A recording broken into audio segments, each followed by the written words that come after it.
Lina Maton-Blanchet est la symbiose parfaite du modèle d'artiste à la fois classique et populaire. Populaire dans le sens folklorique du terme, car en dépit de sa formation classique, elle a embrassé très tôt le vaudou et les traditions folkloriques haïtiennes. Et croyez-moi, à l'époque, cela n'avait pas bonne presse dans les milieux lettrés et bourgeois.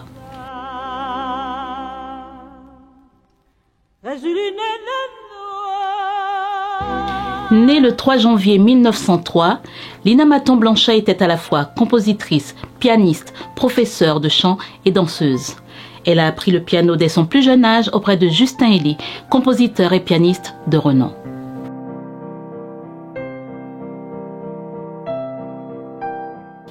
Par la suite, elle va étudier la musique classique à Paris.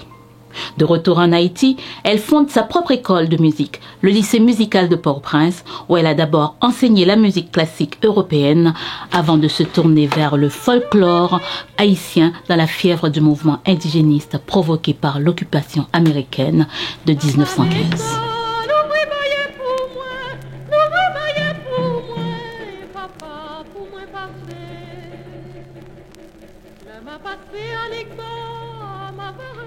La première fois que Lina Maton-Blanchet visite un péristyle, elle le fait par le biais de sa marchande de lait. Après moult supplications, elle finit par la convaincre de l'y emmener. Fascinée par les danses, les rites et les rythmes, elle va parcourir tout le pays, visitant les 11 forts pour mieux s'imprégner des chants et des traditions vaudou.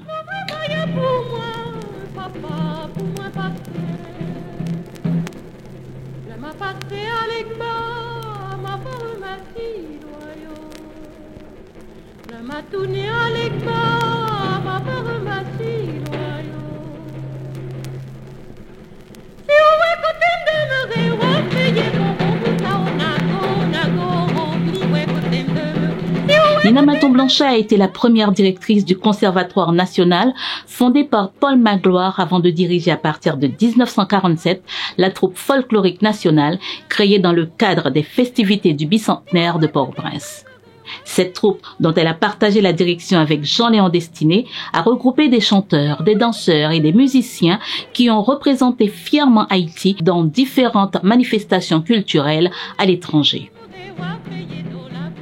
La pianiste Micheline Lodin-Denis, qui a été son élève, se souvient d'elle comme une personne exceptionnelle, une grande dame de la culture haïtienne. J'ai eu un mentor, c'était Lina Maton. C'est elle qui m'a vraiment façonné dans ce sens. Elle avait un très beau caractère aussi, très facile. C'est votre plus belle référence? Ah oui, ah oui. Après mes parents, à côté de mes parents même, à côté. Mais c'est maintenant qu'on cherche à savoir qui elle était. Et elle a fait vrai pour le développement du folklore, de la chanson folklorique, de la danse folklorique en Haïti. Eh bien, elle a été récompensée par le Bureau du Travail. C'est pas le ministère culturel, c'est le Bureau du Travail qui l'a récompensée. Vous voyez? Non, je pense que c'est du travail quand même. Hein. Feyo, sauver la vie, moi, non misère, moi. Vous connaissez très bien cette chanson? Eh bien, c'est elle qui a ajouté les paroles à cet air populaire.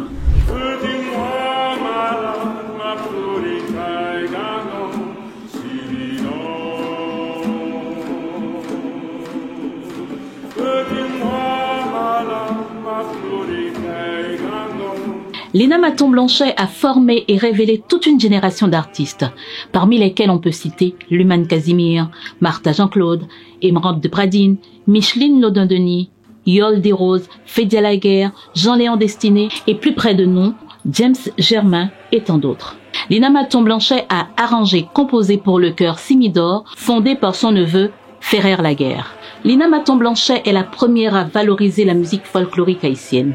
La première d'entre toutes, disait l'écrivaine Paulette Pujol-Oriol en 1994 à l'occasion des funérailles de l'artiste, morte le 11 mars de la même année.